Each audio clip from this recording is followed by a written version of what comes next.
Good morning, students. I hope you have just recently enjoyed the poem. Okay, so we are talking about all things bright and beautiful. Now, I am going to explain each stanza. Okay, so please listen carefully.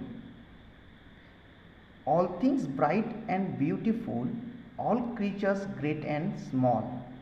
So, as we see in the picture, the sun, the clouds, the sky, the river, the mountains, the trees, and the whole greenery is very bright and beautiful, and all these things are given us by the nature. So, let's see what are the bright and beautiful things on the earth. All things bright and beautiful, all creatures great and small, all things wise and wonderful, the Lord God made them all. Here, the poet Cecily Frances Alexander wanted to say that all things bright and beautiful, सभी चीज़ें शानदार है, सुंदर है, all creatures great and small, इस धरती पर काफ़ी बड़े और छोटे भी जीव जंतु है, all things wise and wonderful, सभी होशियार, चतुर और बहुत ही शानदार खूबसूरत चीज़ें हैं. The Lord God made them all, और ये सभी खूबसूरत चीज़ें किसने बनाई हैं? द लॉर्ड गॉड, यस, दी सर्वशक्तिमान उस भगवान ने, ईश्वर ने बनाई हैं. Now next stanza. Each little flower that opens, each little bird that sings, he made their glowing colors, he made their tiny wings. Yes, each little flower that opens. तो इसने, ईश्वर ने इस धरती पर क्या क्या बनाया है? Each little flower that opens, हर एक वो फूल जो सुबह खिलता है. Each little bird that sings, उस हर एक बर्ड को बनाया है जो सुंदर सुमधुर गीत गाता है. He made their glowing colors, उस ईश्वर ने, उस परमात्मा ने उनमें चमकदार ब्राइट प्रकाश वाले कलर्स भरे हुए, रंग बिरंगी कलर्स भरे हुए हैं. He made their tiny wings, और उन बर्ड्स के पंखों को उन्होंने हरा भरा किया है, बहुत ही सुंदर बनाया है.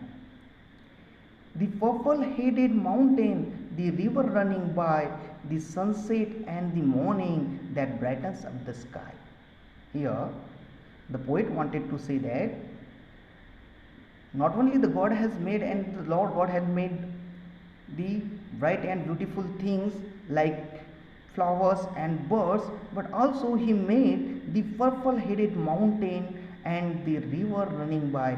उसने उस पर्वत का शिखर ये भी बनाया है जो भी काफ़ी खूबसूरत दिखता है, और उस पर्वतों के नीचे से बहने वाला सुंदर नदियाँ, खिलखिलाती नदियाँ, ये भी काफ़ी सुंदर होती है. The sunset and the morning, जब सूर्यास्त होता है और सुबह मॉर्निंग में जब सूर्योदय होता है, that brightens of the sky, इसकी सूरज की रोशनी से ये सब स्काई को, आसमान को प्रकाशमय कर देता है. The cold wind in the winter, the pleasant summer sun, the ripe fruits in the garden, he made them everyone. और क्या क्या खूबियाँ है, क्या क्या धरती पर नेचर में बनाया है ईश्वर ने, तो देखते ही वो कहते हैं कि the cold wind in the winter,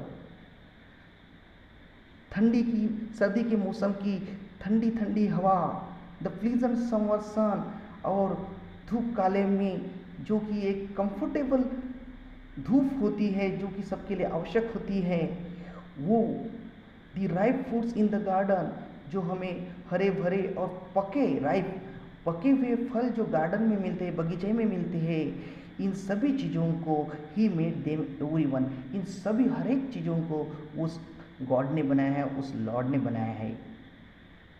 He gave us eyes to see them and lips that we might tell how great is God Almighty who has made all things well. और इस प्रकार से in the concluding line, the poet wanted to say he gave us eyes to see them. उस परमात्मा ने, उस ईश्वर ने हमें इन सभी ब्राइट एंड ब्यूटीफुल चीज़ों को, दृश्यों को, क्रिएचर्स को देखने के लिए उसने हमें सुंदर आंखें दी हैं, and lips that we might tell, और हमें बोलने के लिए लिप्स दिए हैं जिससे कि हम इस ब्राइट एंड ब्यूटीफुल धरती की सुंदरता का बयान कर सके, बखान कर सके और उसको अपनी सुंदर शब्दों में वर्णन कर सके। How great is God almighty. तो इससे हमें पता चलता है कि वो सर्वशक्तिमान ईश्वर कितना पावरफुल है, कितना ताकतवर है। And who has made all things well, जिसने कि ये सब कुछ दुनिया में, धरती पर ब्राइट एंड ब्यूटीफुल, काफ़ी खूबसूरत, सुंदर, मनोहारी ये सब चीज़ें इतनी संजीदगी से बनाए हैं। So this is the poem all things bright and beautiful, written by Cecil Francis Alexander, where the poet describes all the things, all the best things that God has made and given us. And also he wanted to say that whatever the things bright and beautiful he has made, the God has made on the earth, we should respect them and we should protect all these things, and we should protect our environment and let the environment be again more bright and beautiful. I hope you have understood this poem. Now one homework for you, dear students, that you have to write down all the rhyming pairs of words, rhyming words from the poem. You know rhyming words sounding the same? Yes, small, all, opens, sings, wings, by, sky. So such type of rhyming words you have to note down into your notebook. Okay. Thank you and have a good day.